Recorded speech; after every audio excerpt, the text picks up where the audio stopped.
जैसे ही बच्चे का जन्म हुआ, सबसे पहले मेरे भाई बहनों उस बच्चे को हम नाल अलग करेंगे। बच्चे की नाल छेदन संस्कार किया जाता है, माँ से बच्चे की नाभि को अलग किया जाता है। अब आजकल हॉस्पिटल में डिलीवरी होती है अधिकतर माताओं की, तो उसके नाल छेदन संस्कार में नर्स बाईसा आती है, छुरे से नाल काटती है और इन्फेक्शन ना हो उसके लिए कोई डेटॉल सेवलॉन जैसा उस पर लोशन लगा देती है। इन्फेक्शन तो नहीं होगा उससे, लेकिन एक दूसरी गड़बड़ हो जाएगी और बच्चा चिड़चिड़ा बहुत हो जाएगा, क्योंकि नाभि का सीधा संबंध मस्तिष्क के साथ है। नाभि को दूसरा मुख बताया है। मेरे भाई बहनों, 9 महीने तक कोई बच्चा अपनी माँ के नाभि से ही पोषण पाता है, इसलिए बचपन में नाभि बहुत सक्रिय रहती है।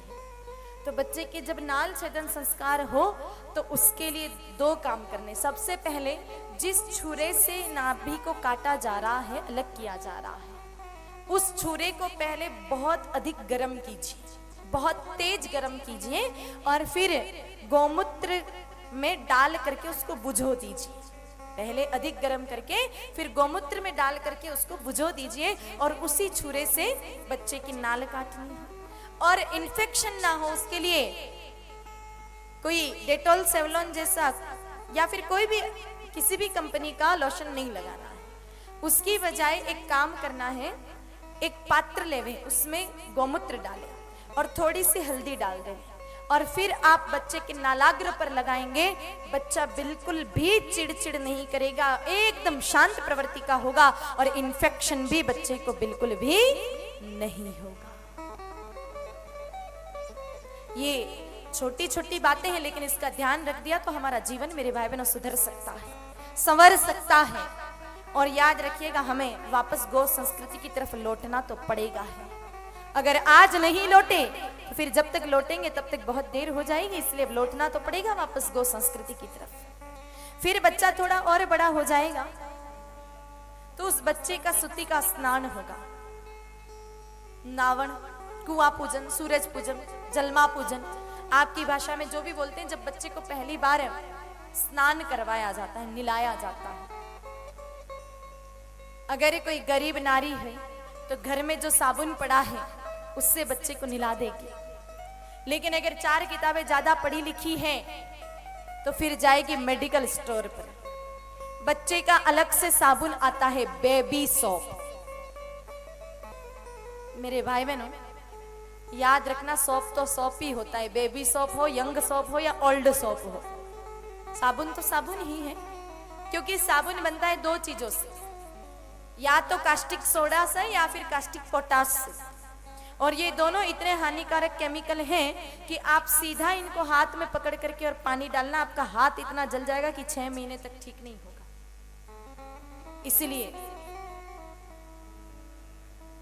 बचपन में बच्चों को साबुन से मत निलाइए। हमारी त्वचा तो कड़क हो गई, लेकिन बचपन में बच्चों की त्वचा बहुत मुलायम, नाजुक, कोमल होती है। और बच्चों को अगर आप पहली बार साबुन से निलाएंगे तो पक्की बात है मेरे भाई बहनों कि बच्चे को आगे जाकर स्किन डिजीज, चर्म रोग, दाद, खाज, खुजली जैसी समस्या होंगी।